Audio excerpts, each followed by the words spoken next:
अस्सलाम वालेकुम नाज़रीन, तासु गोरे बासिन खबर ज़हीन शाहिद जान ज़ेब د खबرو سره ټکی پارچنا ټلاره اته هفتونه بنده شوې ده د خوراک شیانو کلید خدشه. بلوچستان حکومت د وفاقي حکومت سره متعلق امور به په متعلقه فورمونو کې راپورته کوي. بلاول بټو د خبرو تفصیل.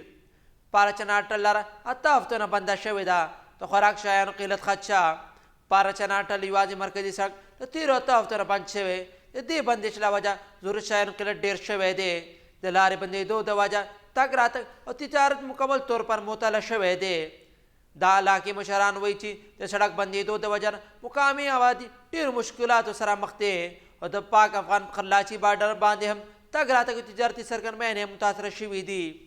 د مسلې د حل لپاره 125 کسانو رکني پښتون قومي جرګه پارچنار ته رسېدل ده.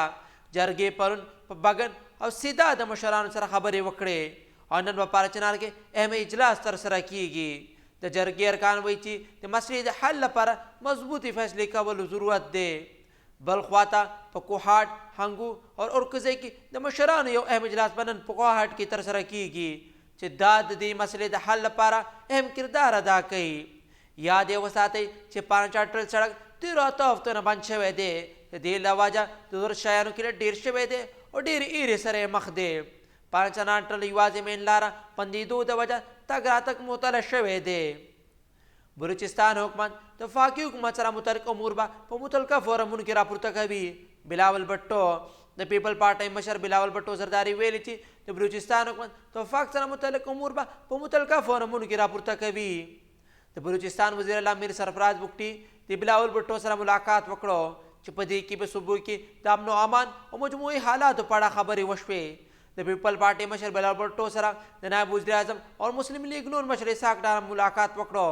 په دې ملاقات کې دواړو مشرانو ترمنځ د معاملاتو د حل لپاره د پاکستان پیپل پارټي او حکومتي کمیټو د ملاقاتو باندې اتفاق وکړو.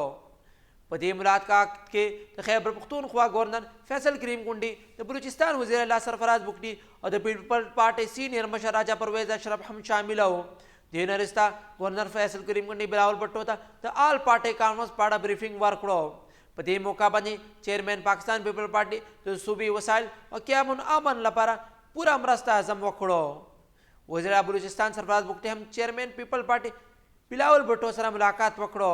د ملاقات په دوران د صوبې مجموعي حالاتو د امن و امان په اړه خبرې وکړې. بلاول بټو ویل چې د بلوچستان حکومت د وفاقي حکومت سره متعلق امور به متعلقه فورمونو کې راپورته کوي. داسې مزید خبرونو لپاره اباسین خبر لایک او سبسکرایب ضرور کوئ.